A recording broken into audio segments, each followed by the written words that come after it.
মার্কিন প্রতিরক্ষা মন্ত্রী পিট হেগসের বিরুদ্ধে আবারও ইয়েমেনের হামলার গোপন তথ্য ফাঁসের অভিযোগ উঠেছে। এর মধ্যেই রোববার রাতে রাজধানী সানায় মার্কিন বিমান হামলায় অন্তত 12 জন নিহত এবং 30 জন আহত হয়েছেন।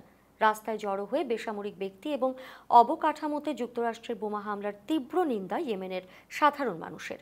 রাজধানী সানার একটি ব্যস্ততম বাজারের বেশ কয়েকটি ভবন এবং বাণিজ্যিক প্রতিষ্ঠানের ব্যাপক ক্ষতি হয়েছে বলে জানিয়েছে হুথি বিদ্রোহীরা। হতাহতের শিকারও হয়েছেন অনেকে। উদ্ধারকারীদের তৎপরতা এবং অ্যাম্বুলেন্সের শব্দে ভারী হয়ে ওঠে চারপাশ। এর আগে শনিবার রাতে হোদাইদা প্রদেশে 13টি বোমা হামলা চালায় মার্কিন বিমান বাহিনী। এর দুদিন আগে হোদাইদার রাস ইসা বন্দরে মার্কিন হামলায় অন্তত 80 জন নিহত এবং 150 জনের বেশি আহত হয়েছিলেন। রোববার নিহতদের গণজানাজায় অংশ নেয় হাজার হাজার মানুষ।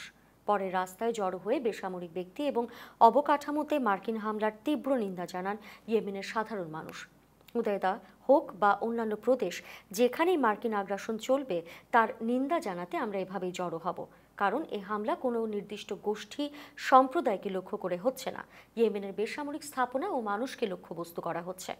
চলতি বছরের মার্চে ইয়েমেনের হুথি বিদ্রোহীদের বিরুদ্ধে যুক্তরাষ্ট্র সামরিক অভিযান শুরুর পর থেকে প্রায় প্রতিদিনই ঘটছে হামলা পাল্টা হামলার ঘটনা। লোহিত সাগরে হামলা বন্ধ না করা পর্যন্ত হুথি বিরোধী এই অভিযান অব্যাহত থাকবে বলে ঘোষণা ওয়াশিংটনের।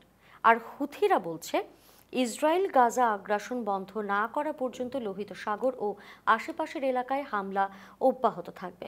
এমন পরিস্থিতির মধ্যে আবারও যুদ্ধের গোপন তথ্য ফাঁসের অভিযোগ উঠল যুক্তরাষ্ট্রের প্রতিরক্ষা মন্ত্রী পিট হেগসের বিরুদ্ধে।